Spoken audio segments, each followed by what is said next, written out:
నీతిని నెరవేర్చే వారిగా ఉండాలి.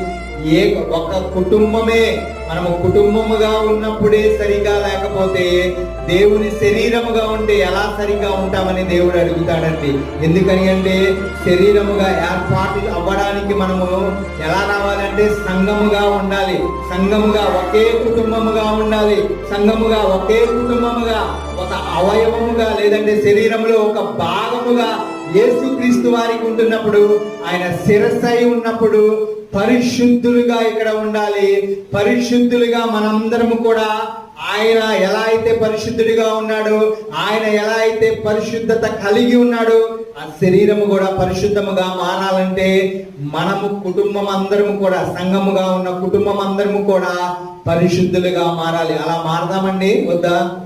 మారితేనే కదా మనందరము కూడా ఎత్తబడే సంఘముగా ఉంటాము. అలా ఉండాలని దేవుడు కోరుకుంటున్నాడు. దేవునికి మహిమ కలుగును.